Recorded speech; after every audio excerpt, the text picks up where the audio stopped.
Get comfortable. Pull the blanket up over your shoulders. Let your arms go heavy, and let the day you had start to drift off somewhere behind you. There's nothing left tonight that needs you. The dishes can wait. Every worry on that list of yours can wait until morning.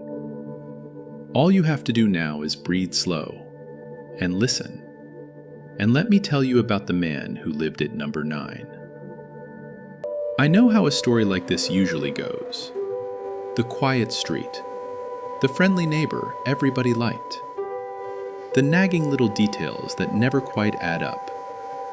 And then the thing behind the door that nobody let themselves picture. I spent 31 years listening for exactly that shape of thing. So believe me, I know it when I hear it.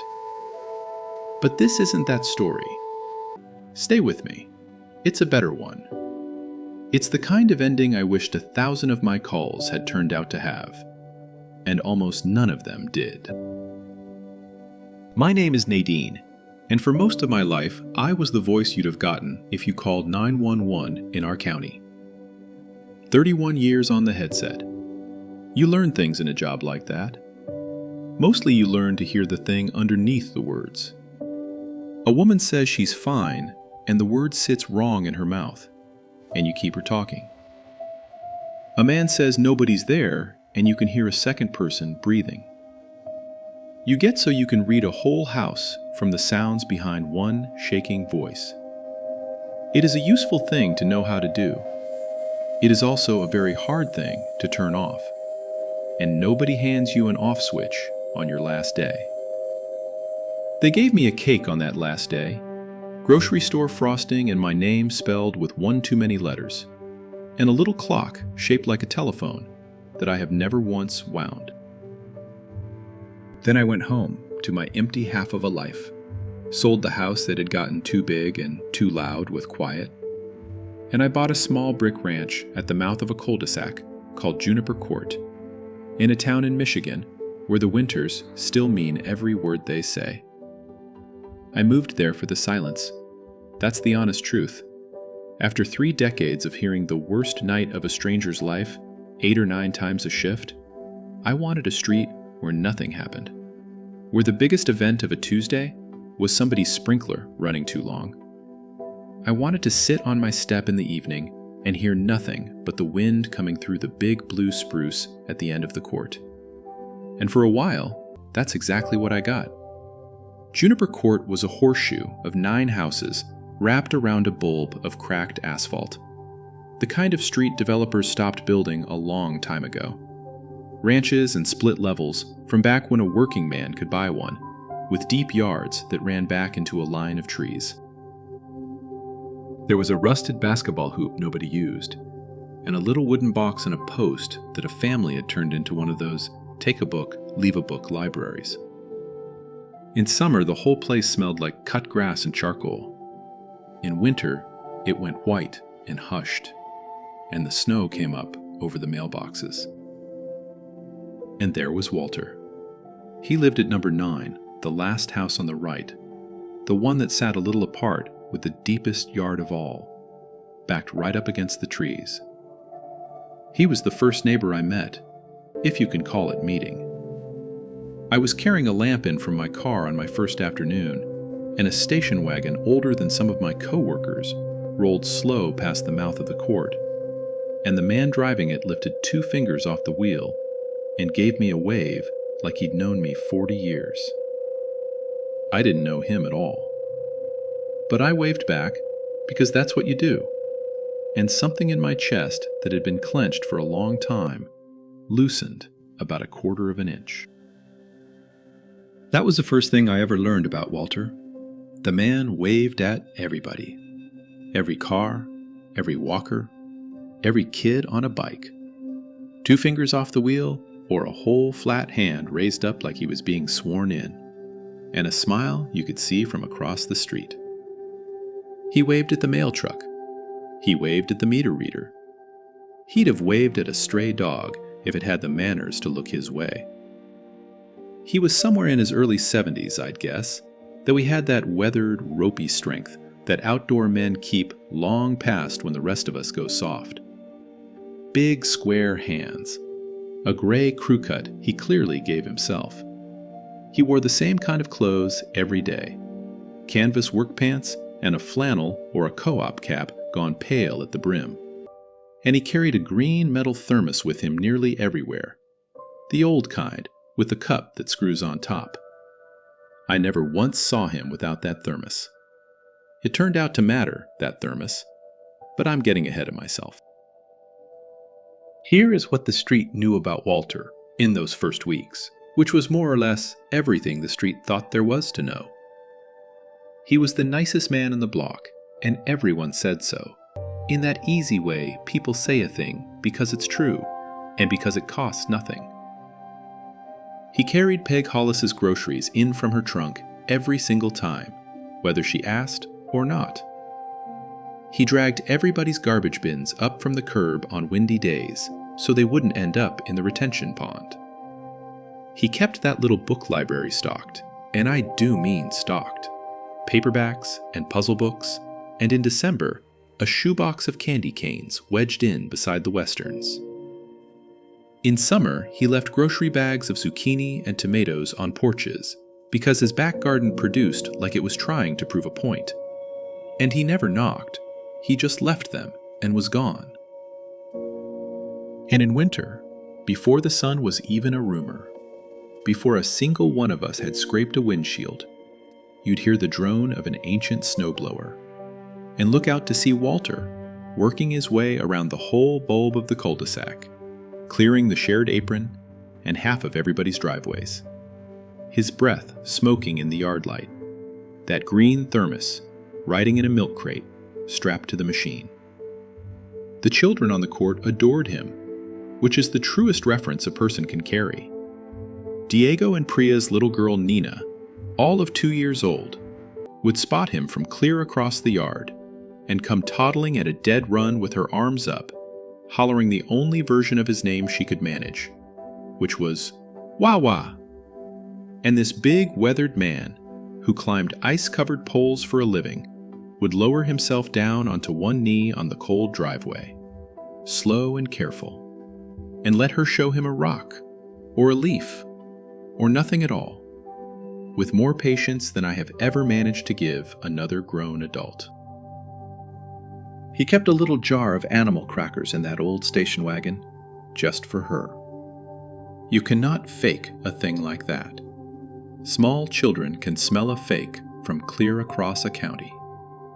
Whatever else was true about the man at number 9, little creatures trusted him on sight. And I ought to have let that count for more than I did, and a good deal sooner. You would think a man like that would be the easiest neighbor in the world to know. He wasn't. That's the part it took me a while to notice, because it hid so well behind the waving and the zucchini. Walter would do anything for you in your driveway, or at your curb, or across your fence. But he would not, ever, let you past his own front step. Not once. Not to come in from the rain, not for a slice of pie, not to use the phone. The kindness ran one direction only, out from that house and never back in. And if you tried to send a little of it his way, he'd go soft and vague and find somewhere else to be. The first time I really felt it was maybe a month in. I'd baked too much, the way you do when you're new and lonely and trying to buy your way into a street with butter and flour. And I walked a still warm apple thing down to number 9 on a paper plate.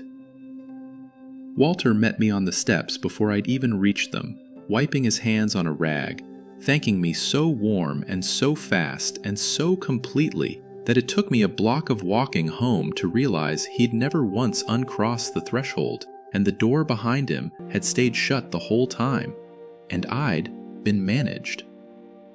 Politely, gently, expertly managed, right back down his own walk. Now, a normal person notices that and thinks, private fellow, keeps to himself, and moves on with their evening.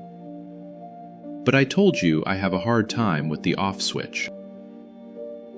I stood in my own kitchen with the smell of somebody else's apples still on my hands, and I felt the old thing wake up in the back of my head. The thing that used to sit up straight when a caller's story had one thread hanging loose. And I thought, without meaning to, without wanting to at all, well now, that's interesting. What are you doing in there, Walter, that you'd rather freeze on your own steps than let a neighbor see? I want to stop right here before I tell you the rest and say something, because I've had a long time to think about it since. What I did next, the noticing, the adding up, the quiet little case I started building in the back of my mind, I'm not proud of it. It came from a good place and a bad habit both, and the two of them look almost exactly alike from the inside. Hold on to that if you would as we go. It matters at the end. So let me tell you what a trained ear starts to hear once it decides to listen to a house. I started noticing things at the grocery store first, because that's where you see people's real lives, laid out on the belt for anyone to read. I'd run into Walter at the Meijer over on the highway, and his cart told a story I couldn't make sense of. He bought for 2. More than 2. Cases of a thick nutrition drink, the chalky kind in the little cans that they advertise for seniors. Soft food, all of it soft. Applesauce and pudding cups, and those pouches of baby smooth vegetables. Adult diapers, which he'd tuck under a bag of birdseed, like that would fool anybody. And it wouldn't have fooled a child, let alone a woman who'd spent 31 years hearing what people leave out. And a man who lived alone, everyone agreed, does not buy 2 of a thing. 2 toothbrushes, 2 kinds of shampoo, one of them the no tears baby kind. A woman's hairbrush, once, soft bristled, set on the belt between the birdseed and the drink cases, like it had every right to be there. I watched him buy it, and I watched him not explain it. And I pushed my own cart on by and said something about the weather. And he said something back, warm as ever, and his eyes did a small, careful thing that I knew from 10,000 phone calls. The thing eyes do when a person is deciding, very fast, how much of the truth the moment can survive. Then there was the room. The front room of number 9, the one whose window faced the court, had its blinds down all the way, all the time, in every season. Not drawn like a person draws blinds at night. Sealed, more like, with a towel rolled along the bottom edge, the way you do to keep a draft out, or to keep a light in. And late, after the rest of Juniper Court had gone dark, that one window would glow a soft, shifting blue behind the blinds, the exact color of a television left on low in a dim room, hour after hour, long past when any man his age should still be awake. And the sound. This is the one that got me. The one I couldn't put down.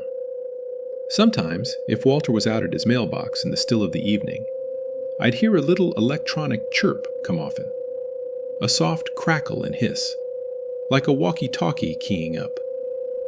It rode on his belt under his untucked flannel.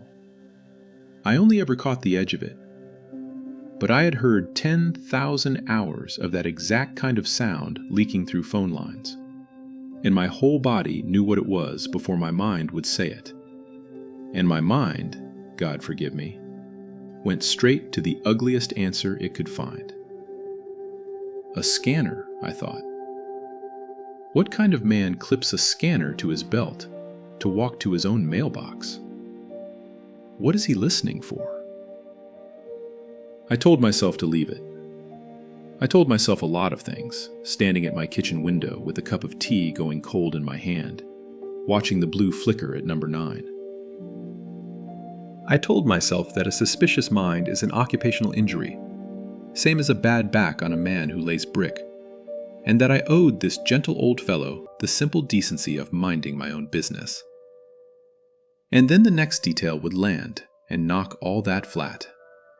Because the details kept coming, the way they do once you've started counting.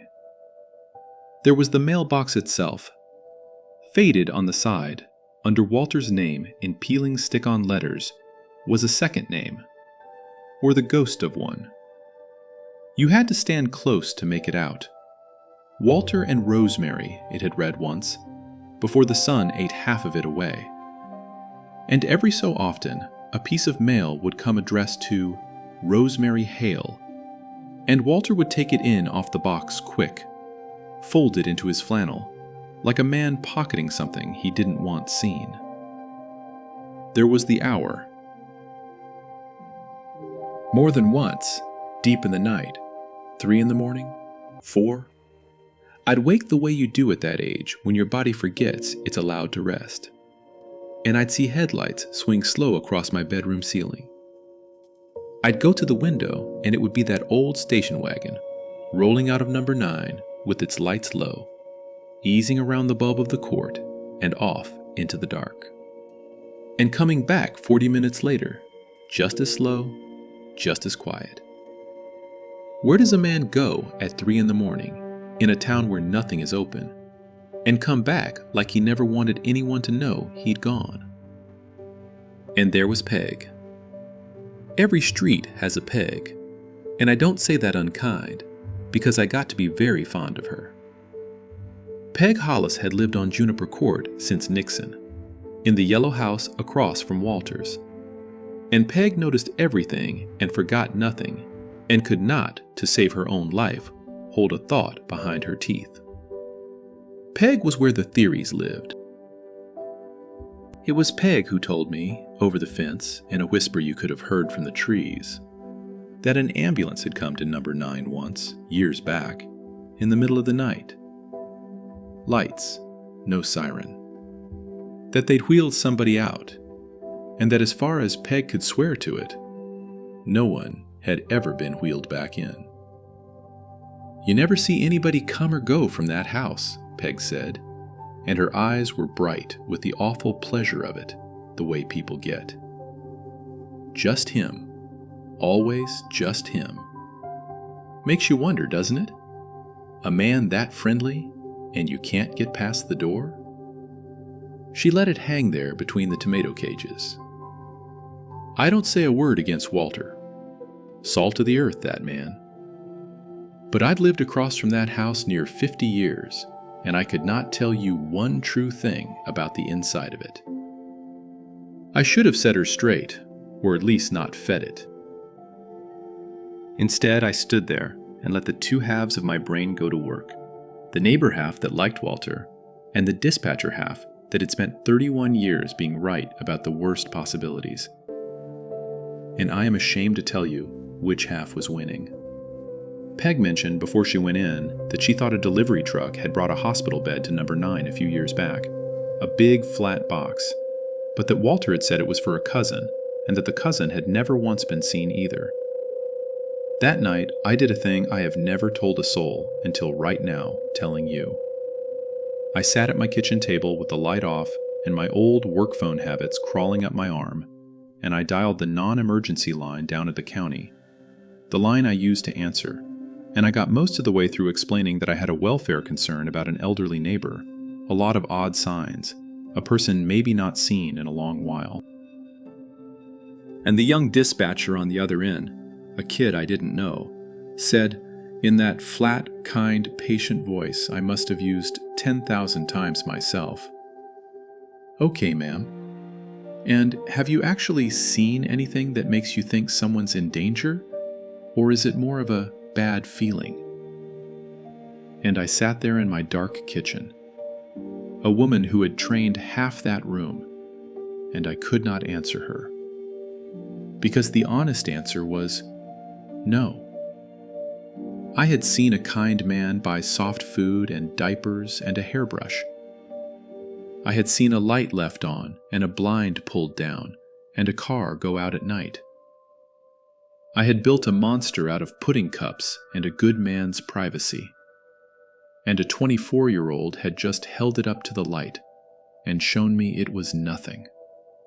And I said, "Never mind, I'm sorry to bother you." And I hung up. And I put my face in my hands at my own kitchen table and felt about as small as I have ever felt. That should have been the end of it. If the winter had stayed ordinary, maybe it would have been. Maybe I'd have made my peace, brought Walter another apple thing, learned to just wave and let the man have his door. But the winter did not stay ordinary. Winters in that part of Michigan almost never do, and this one had been saving something up. It came in the last week of January. You could feel it building for 2 days. That heavy, waiting stillness. The sky the color of a nickel. The radio going on in its serious voice about a system dropping down out of Canada. Not snow. Ice. The bad kind. Freezing rain riding in on a warm layer aloft. The kind of storm that coats every wire and every branch in a half-inch of glass and then leans on them until they break. If you have lived through one, you know the sound it makes when it finally lets go. Like the whole world snapping its own bones, all night long. Old habits stood me in good stead, at least at first. I filled the bathtub. I dug out the oil lamps and the wind-up radio and set my phone to charge while it still could. I knew what was coming because I had taken the calls that came with it, year after year. The falls on the ice and the carbon monoxide from the generators run too close to the house, and the old folks who don't tell anybody the furnaces quit until the cold's already in their bones. A storm like that used to fill my whole board with red lights. I found, standing at my window watching the first rain start to tick and freeze against the glass, that 31 years does not wash off. My hands wanted a headset. My chest wanted to be useful. The power on Juniper Court went out at 20 minutes to 9 that night. I remember because I was looking at that telephone-shaped clock I never wound, which of course said nothing at all. And then everything that hums in a house, all at once, stopped humming. And the dark that came down was the complete country dark. No street light, no yard light, no blue flicker anywhere. Just the tick and groan of the ice, and somewhere off in the trees behind number 9, a long tearing crack as the first big limb came down. I lit a lamp. I put on every warm thing I owned and my husband's old parka that I still hadn't been able to give away. And I did the thing my whole body had been wanting to do for 2 days. I went out into that storm to check on my street. Because here is a truth about people who spent their lives answering the call. And maybe you're one of us and you already know it. You do not get to stop. The board goes dark and you still hear it ringing. Somewhere out there, in the cold, someone was going to need someone. And I could not sit in my little warm-going-cold house and wait to read about it. I went house by house around the horseshoe, knocking, my flashlight throwing a shaky circle on all those iced-over doors. Peg was fine, wrapped in 3 Afghans and cross about the whole thing, with a working gas stove and a whistling kettle, God bless her. The young couple at number 4, Diego and Priya, had their baby girl Nina bundled up like a little sausage and were laughing about it, camping in the living room. Everybody was cold and everybody was coping, the way people do. And I felt the old machine in me turning over, taking count.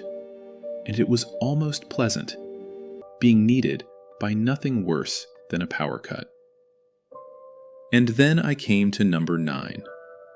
I could hear it before I reached the steps. Under the ice noise, from around the side of the house, an engine coughing and catching and dying. Coughing and catching and dying. A man's voice, low, saying, "Come on. Come on, come on." Not angry, more like praying. I came around the corner of the garage with my flashlight, and there was Walter, on his knees, on the frozen concrete, in the pitch dark. No coat, sleeves shoved up, yanking the pull cord on an old generator that would not start. His big square hands raw and shaking, and his face, when he turned it up into my light, was not the face I had spent all winter making up stories about. It was the plain, cracked open, terrified face of a man who is about to lose the thing he loves most in the world. "Nadine," he said. Just my name. And then, in a voice that had nothing left holding it up, "I need help. Please, I need help. She's on oxygen, and the concentrator runs on power, and I can't get this thing to catch. And the house is going cold, and I can't carry her out in this. She can't." And his voice went out from under him entirely. And this 70-something-year-old man, who had shoveled my driveway all winter and asked for nothing, put his icy hand flat on my sleeve and said, "There's someone in the house. My wife's in the house. Please help me keep my wife warm." And every single detail I had spent the winter turning into a monster turned over in one instant, right there on the ice, and showed me its other face. I have been calm in a lot of bad moments. It is the one gift the job left me that I'd keep. So I did not gasp or fuss. I knelt down on that frozen concrete beside him, and I put my hand over his raw one on the pull cord. And I used the voice, the one I'd used 10,000 times on the worst night of a stranger's life. Low and level and certain.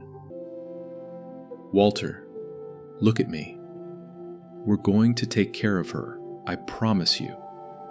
First thing, is she breathing all right this minute?" He nodded, fast. "Does she have backup oxygen? Tanks, not the machine?" And something in him caught hold of the question like a railing. "2," he said.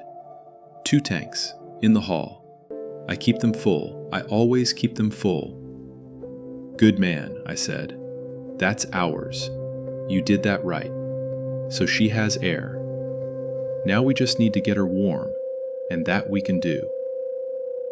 You would be amazed what a person can hold together when someone hands them one small, solvable thing in the middle of a big, unsolvable one. That's the whole trade, really. 31 years of it.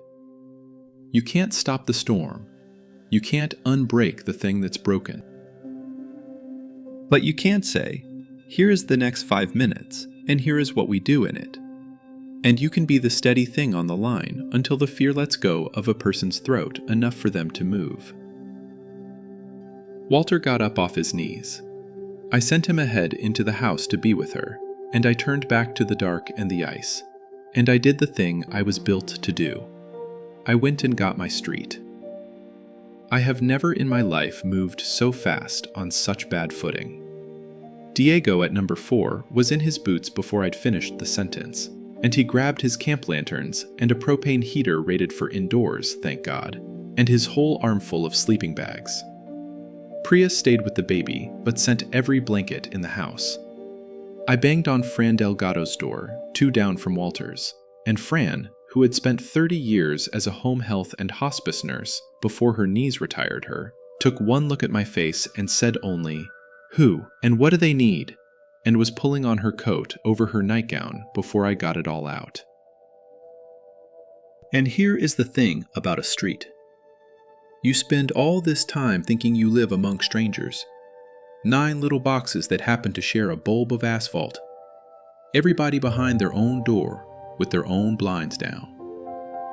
And then something goes wrong at 2 in the morning in an ice storm, and it turns out you were a village the whole time and just never had the reason to know it. By the time I got back to number 9, Diego was already there with the heater, and Marcus, the Portela boy from number 6, 17 and gangly and half asleep, had come stumbling across the ice in his grandmother's galoshes with his arms full of quilts because he'd seen the flashlights and figured somebody needed hands. Nobody organized it. It organized itself. It always could have. That's the part that still gets me. I went inside number 9 for the first time, and I want to tell you exactly what I found behind that door I'd spent a whole winter imagining, because I have thought about it every day since. It was not a house of secrets. It was a house built entirely, top to bottom, around one act of love. The front room, the one with the blinds always down, was her room. A hospital bed with the rails padded so she couldn't bruise. A recliner pulled up close beside it, worn in the shape of a man who slept sitting up so he'd hear her in the night. The television low in the corner, the blue flicker I'd watched from my kitchen and made so sinister, playing an old church music program with the sound down soft because she liked the light of it and the movement. A whiteboard on the wall with the day and the date in Walter's careful block letters, and under it, "Today is a good day," written fresh that morning. Photographs everywhere, a whole wall of a life. And in the middle of it, in the bed, small under the blankets with her white hair brushed soft and neat, was Rosemary Hale. She was awake, and she was frightened. The dark and the cold and the strange voices had reached even into wherever the stroke had taken most of her, and her eyes were going back and forth, and her good hand was plucking at the blanket. And Walter crossed that room to her like the last 4 years hadn't put a single day on him, and his whole voice changed, went to the softest thing I have ever heard come out of a big, rough man. And he said, "I'm here, Rosie. I'm right here. It's just cold, that's all. Just the power's out. And look who came. The whole street came to see you. You're all right. You're not going anywhere. I've got you." I didn't know what to do with my hands, so I did my job. I came around to the other side of the bed where she could see me, and I made my face easy, and I found the voice again, and I said, "Hello, Rosemary. My name's Nadine. I live up the street in the brick house. I'm so glad to finally meet you. We're going to get you nice and warm, all right? You just rest. We've got you." And her eyes came off the ceiling and found my face and stopped there. And she looked at me the way you look at a voice on the phone in the dark that has told you help is coming. And her good hand came off the blanket and reached, and I took it, and she held on. She held on hard. A stroke takes so much, but it had left her that. She could hold on. I have thought a great deal since that night about all the hands I held over a phone line that I could never actually reach. 31 years of hands in the dark I couldn't take. And here was one, real, in mine, holding on. I'm not ashamed to tell you I had to look at the ceiling myself for a second. Fran came in then, brisk and warm and completely unbothered, the way only a good nurse can be. And she washed her hands at the kitchen sink and came and checked Rose over with those hands like it was the most ordinary thing in the world, talking to her the whole time, low and easy. "There she is. Hello, sweetheart. Let's get you cozy, She had Diego's propane heater set up safe and venting right, and the blankets layered the way you layer them, so they hold heat instead of just weighing a body down, and hot water bottles filled from Peg's whistling kettle across the street, tucked where they do the most good and never against bare skin. Inside of 20 minutes, that cold room was turning warm and gold in the lantern light, and Rose's plucking hand had gone quiet, and her eyes had gone soft and heavy, and she was safe. She was safe. But safe for the night wasn't the same as safe. That concentrator needed power, real power, and 2 tanks is hours, not days, and the storm outside was just getting started. And out around the side of the house, that old generator still sat there, dead. Diego and I went at it together and got exactly nowhere. Neither of us knew that machine, and it did not care to be known by strangers on a night like that. For a while there, in the worst of it, I was afraid, and I'll be honest with you about that. The little heater was holding one room and no more. The 2 tanks out in the hall were breathing roses hours away, one slow breath at a time. And I could do that arithmetic in my head, and I did not care at all for the answer it gave me. Outside, the ice just kept on coming, ticking and hissing against the black glass. And every few minutes, another limb let go in the woods behind the house, with a crack like a rifle shot. Diego and I knelt over that dead generator, with our hands gone numb and useless, and got nothing out of it. And nothing again. And I felt the old dread come climbing right up my spine, the very same one from 1,000 nights on the headset, when the clock is running down, and the help is still too far away. And that's when I remembered who I was, or who I used to be. I still had the county numbers in my phone and in my head, and more than that, I still had the one piece of knowledge that 31 years drills so deep you'll have it when you've forgotten your own address. When the power's out and there's a life on the line that runs on electricity, you don't wait your turn in the general dark. There's a list. Every utility keeps one. Medical priority. Oxygen-dependent, life-sustaining equipment. And they move you up the board. I called the co-op's outage line, and when the tired man answered, I didn't ask when the lights were coming back. I said, "I'm calling from Juniper Court, and you have a medical priority customer down here, oxygen-dependent, elderly, and the account is going to be under the name Hale, Walter Hale, Hale." And there was a small silence on the line that I didn't understand yet. And then the man said, in a completely different voice, "Wait, Walt Hale? On Juniper? Ma'am, is that our Walt?" Because here is the thing I hadn't known. The thing the whole street hadn't known. The thing that turned that long, freezing night from a rescue into something closer to a homecoming. Walter Hale had given 38 years to that electric co-op. 38 years a lineman. He was the man they used to send out first into exactly this kind of storm. Up the iced pole in the dark, with the wind trying to take him off it, to bring the light and the heat back to the houses of strangers who would never know his name. Half the retired crew had learned the job at his elbow. And the fellow who happened to be running the storm desk that night, a grandfather himself now, had been a scared 19-year-old apprentice once, 40 years back, that Walt Hale had talked down off his first bad pull. They did not send a crew to number 9. They sent his boys.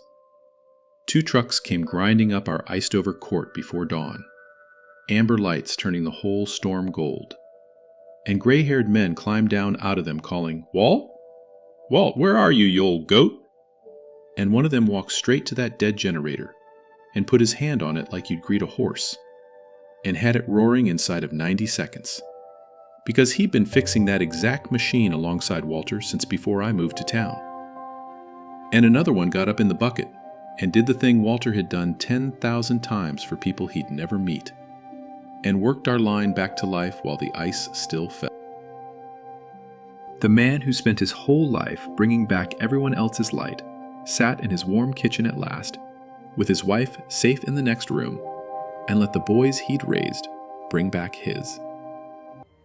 The lights came on at Juniper Court at 6:10 in the morning, gray just starting behind the broken trees.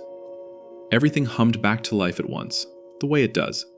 the furnace and the refrigerator, and the little oxygen machine in the front room breathing its steady breath again.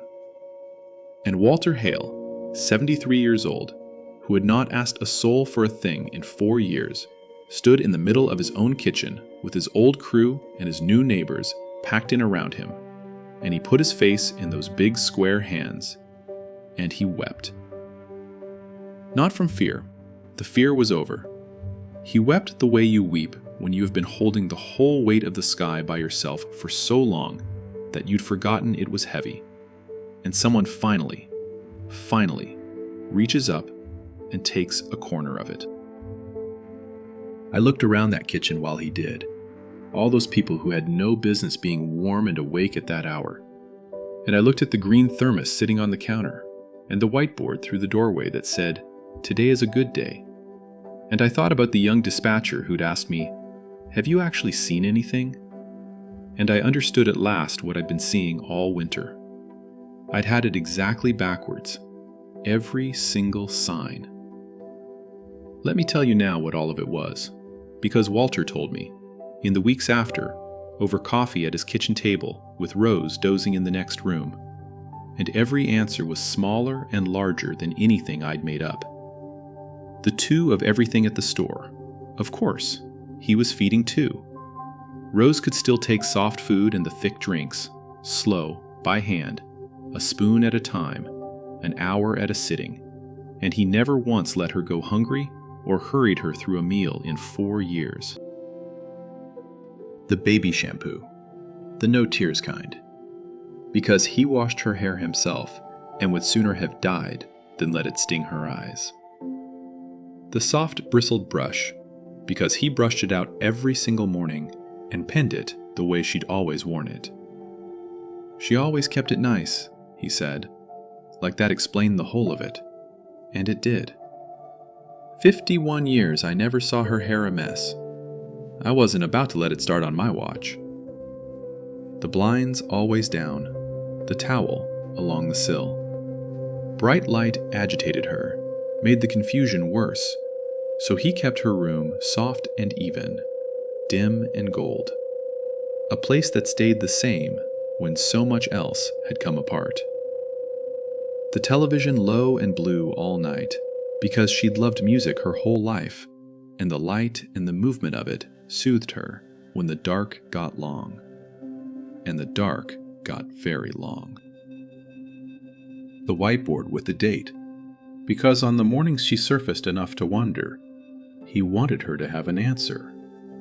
Wanted the first thing she saw to be his handwriting, telling her where she was, and that today was good. The little crackle on his belt that I'd built into a police scanner, that I'd nearly called the county over. It was a baby monitor, a room monitor, tuned to her bed, so that a man could step out to his own mailbox, or dig his garden, or run the snowblower around a sleeping street before dawn, and still never be more than one room away from her voice. 4 years, and he was never once out of earshot of her. He clipped her to his own body and carried her with him everywhere he went. Even out into the yard, even out to the curb to carry Peg Hollis's groceries. That crackle I'd made so sinister was the sound of a man who could not bear to not be able to hear her breathe. And the headlights. The old station wagon easing out of the court at 3 a.m, that I'd stood at my window and wondered about like a fool. On the long nights, the bad nights, when whatever the stroke had left couldn't settle and she got frightened and restless in the dark, and nothing in the house would reach her, he found the one thing that did. Motion. He'd bundle her up warm in the front seat, tuck the blanket, and drive her slow around the sleeping county, the dark fields, the empty roads, until the hum and the sway of it smoothed the fear back out of her, and her eyes went heavy, and she slept. Then he'd bring her home, just as slow, just as quiet, and carry her in, and sit up in the recliner the rest of the night, so he'd be there when she woke. That was the errand at 3 a.m. That was the sinister thing I'd watched. A husband driving his wife to sleep, the way you would a colicky baby, at 73, in the dark, and telling no one, and asking for nothing. I asked him the question I most needed the answer to, the one that had started the whole shameful winter of my suspicion. Why the closed door? Why, in 4 years, he had never once let a single one of us past his front step, never told a soul, carried the entire crushing thing alone, when there was a whole street 40 feet away that would have helped in a heartbeat. And Walter turned his coffee cup around in those big hands a while before he answered. And when he did, it undid me. I didn't want her to be the sad house, he said. You know the one. Every street's got it. The house people drop their voice walking past, where they don't wave, they just look, and go quiet, and feel bad, and hurry on. Rosie taught piano in this town for 40 years. Half the grown people in this county can play a hymn at their own mother's funeral because of her. She was somebody. She is somebody. And the day I let all of you in to see her like this, with the bed and the machines and the diapers, I was afraid she'd stop being Rosemary Hale, who taught you your scales, and start being the poor thing at number 9. I couldn't do that to her. I'd rather carry it. I was strong enough to carry it. So I did. And there it was. Not shame, not secrecy, nothing I'd invented. Just a man so determined to protect his wife's dignity that he made himself invisible to keep her a person. The strength that let him carry her 4 years was the exact same strength that wouldn't let him set the weight down. That's the cruelty of it, and the beauty. The best of him was also the trap. He'd have gone right on alone until it killed one or both of them, and smiled and waved at every passing car the whole way down, and never let us see. If an ice storm hadn't reached in and pried the door open one bitter night, and shown us the truth we'd all been living 40 feet from, and never bothered to learn. Let me tell you who she was, Rosemary Hale, because Walter told me all of it in those weeks after, and I want you to know her the way the whole town should have.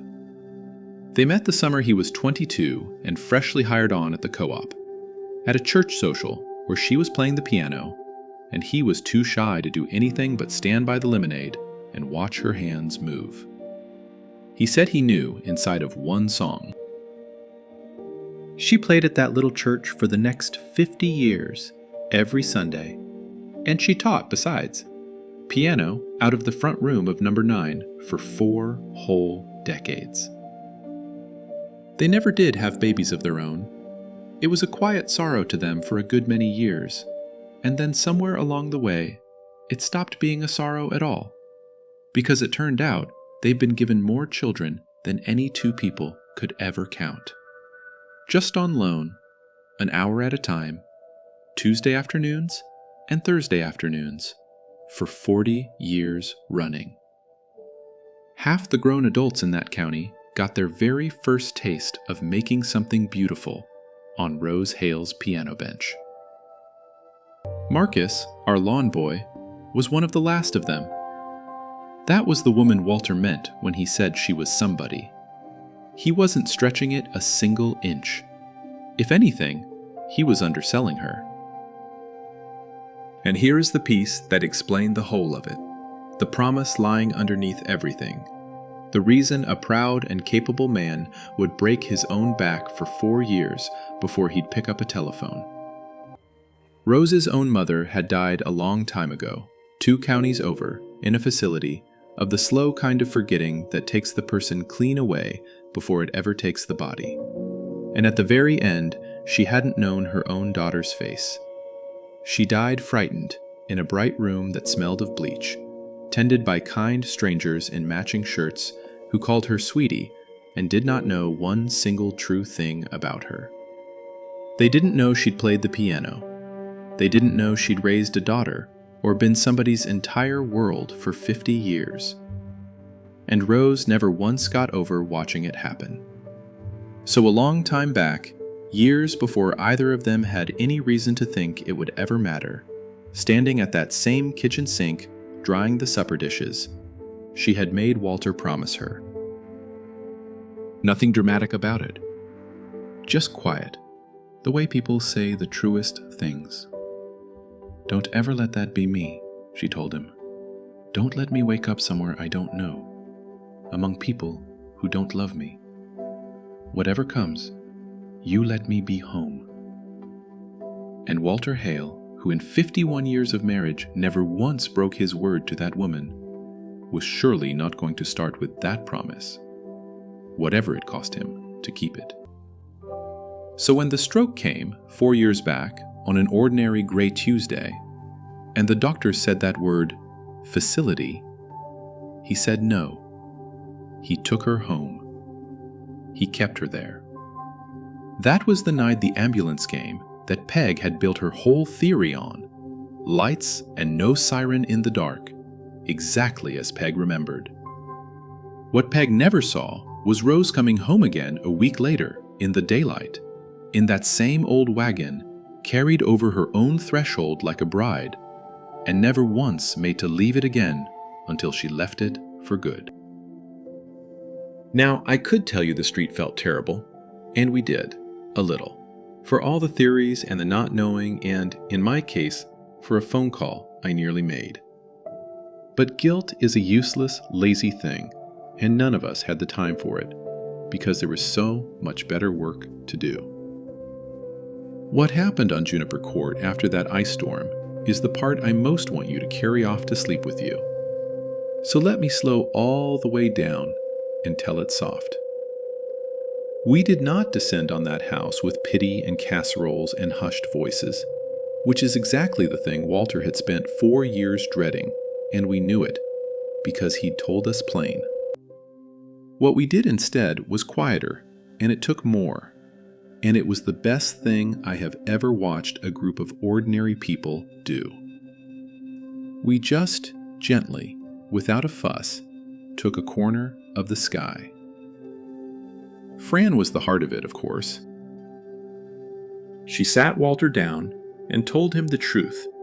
A nurse knows, and a proud man won't hear from anyone else. Which is that a caregiver who goes down takes the person they're caring for down with them. So resting is not a weakness. It's part of the job. And she started coming 2 afternoons a week, not as a nurse doing rounds, just as Fran, so that Walter could sleep. An actual sleep, lying down in a bed, 4 hours at a stretch, for the first time in years. She taught a few of us, Diego and me, and even Peg, how to help Rose safely, how to turn her and lift her without hurting her or ourselves. The small, skilled things. So there was always more than one pair of hands that knew what to do. The meals came, but not as pity. Priya just started making a little extra of whatever her family was already eating, and carrying 2 plates down, and sitting and eating with Walter at his own table.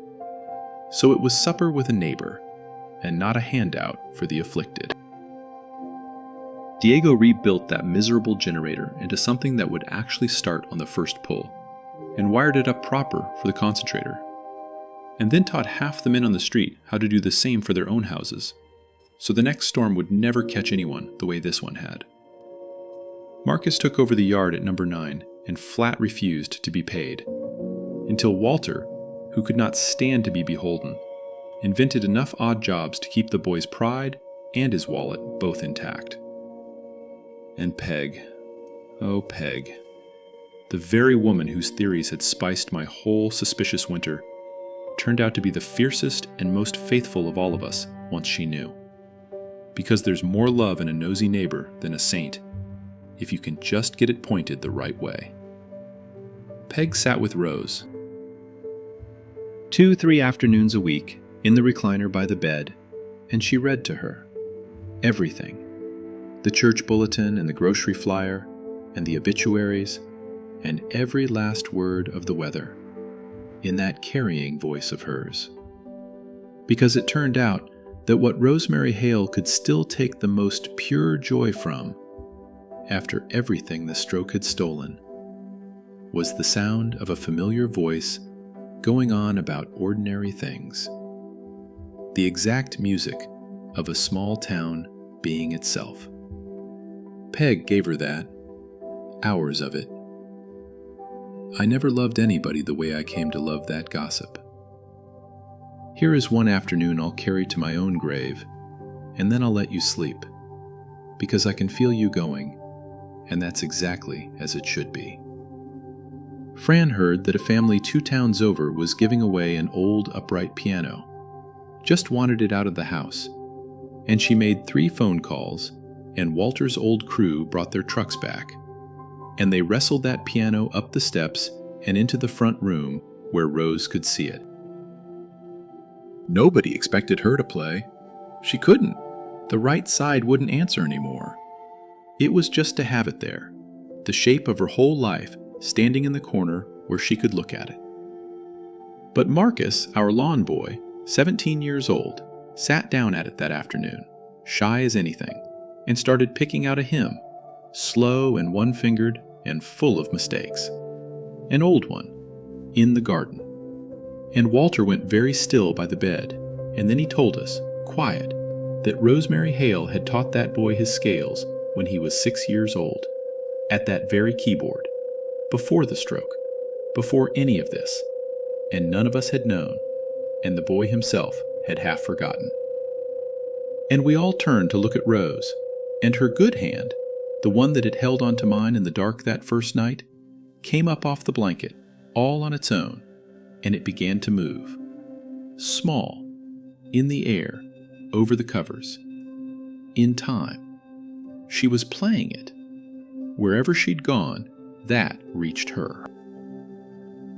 Half of us had to leave the room, and the other half pretended we had something in our eyes, and Marcus just kept going, red to the ears, getting it wrong and not stopping. And Walter held her moving hand and watched her face like it was the first morning of the world. That was the winter. Then the snow went, the way it finally does even up there, all at once and dirty and then gone. And the thaw came in smelling of mud and green, and Rosemary Hale, who had held on so long and so hard, began gently to let go. It was not frightening, and it was not sudden, and I will not make it sad for you, because it wasn't, not really, not at the end.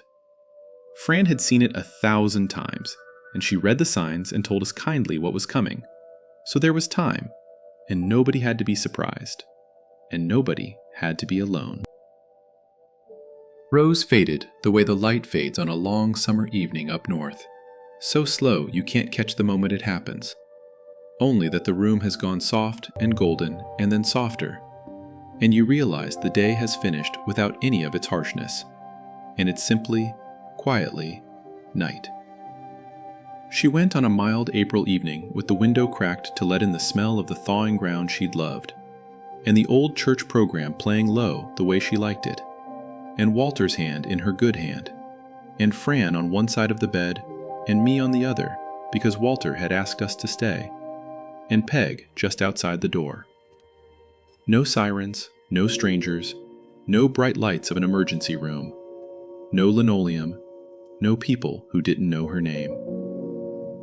She woke up, at the very end, in the one place on this earth she had made him promise she'd wake.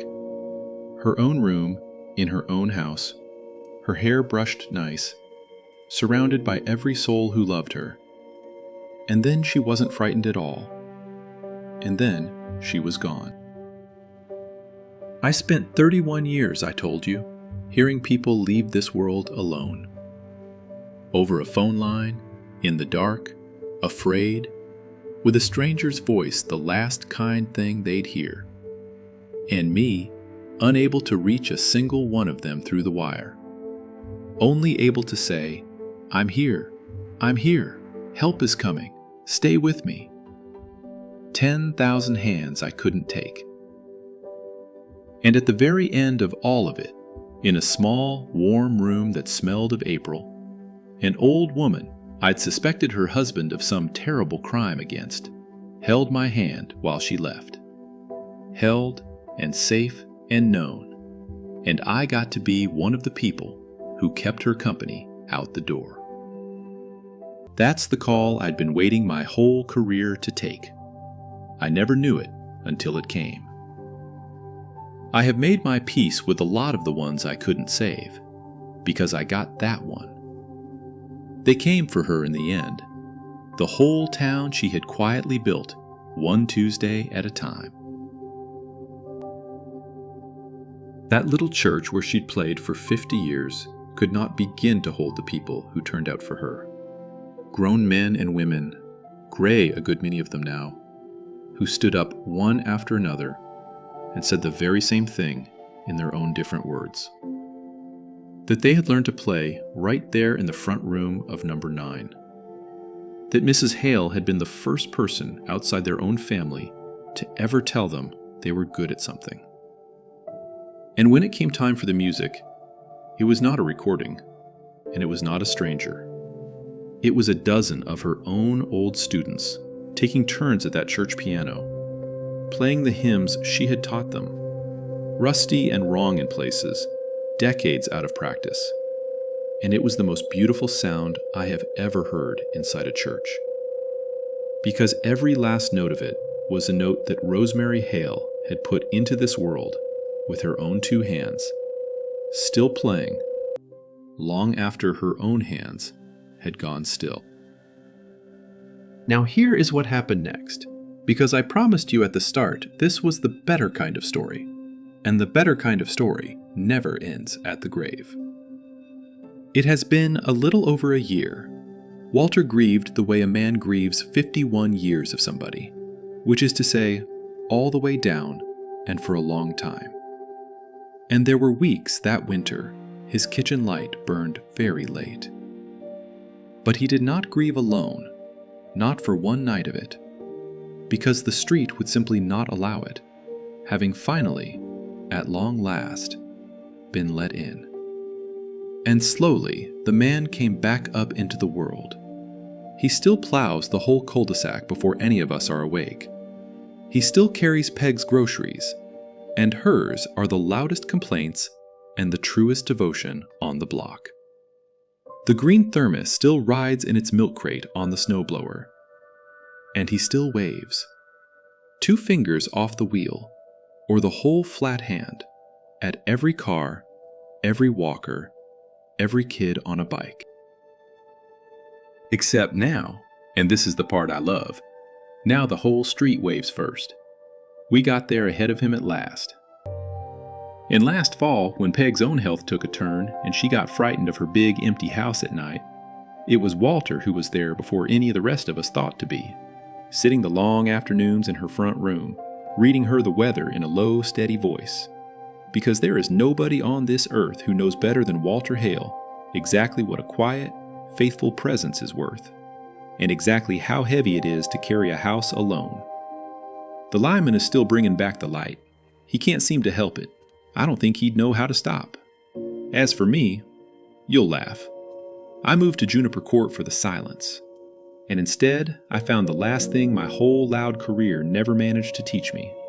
It used to be Walter's headlights sweeping across my ceiling at 3 a.m. that pulled me to the window, suspicious. Sure, I was seeing the edge of something dark. Now when I can't sleep, and at my age, that's most nights, I go to that window on purpose.